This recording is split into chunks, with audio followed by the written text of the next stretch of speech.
હું પોતે કેન્ડિડેટ છું, મારા ઘરે ઇલેક્શન થઈ શકે? આ જ અમારો મેઇન મુદ્દો છે કે તમે પોતે ઇલેક્શનમાં કેન્ડિડેટ હો, એમના ઘરે કેવી રીતે તમે ઇલેક્શન કરી શકો?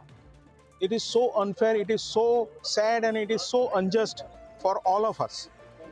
એમના જ માણસો ઇલેક્શન કન્ડક્ટ કરાવશે, એમના જ વોલેન્ટિયર ત્યાં ઊભા રહેશે, એવું તો કેવી રીતે ચલાવી લેવાય? આઈ મીન, તમે વિચાર કરો, જે માણસો કાઉન્ટિંગ કરશે અથવા જે માણસો ચિઠ્ઠી આપશે, એ બીજો મુદ્દો હતો કે વોલેન્ટિયર્સ એમના જ હશે ને લગભગ 200 થી 250 મેમ્બર્સ, અમને જે લિસ્ટ છેલ્લું વોટિંગ લિસ્ટ આપ્યું એમાં ડેથ છે એમ ઓલરેડી, અમને ખબર છે. એ લોકોને વોટિંગ લિસ્ટમાં કેમ રાખવામાં આવ્યા છે?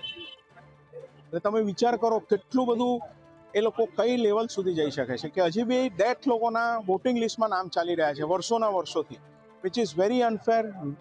ઇલેક્શન કમિશનર, ઇલેક્શન ઓફિસરે કંઈક એના માટેનું પગલું લેવું જ જોઈએ. આ પ્રકારની નીતિ અને એ ના ચલાવી લેવાય, તદ્દન ખોટું થઈ રહ્યું છે. જે જગ્યા જે છે એ જ્યોતિ લિમિટેડની જ છે, એટલે ત્યાં આગળ એલેમ્બિકનો સ્ટાફ વોલેન્ટિયર તરીકે આવી ટ્રાન્સપરન્ટ અને ફેર જે પ્રોસેસ ઇલેક્શનનો થવો જોઈએ એ નથી થાય એવું અમને શંકા છે.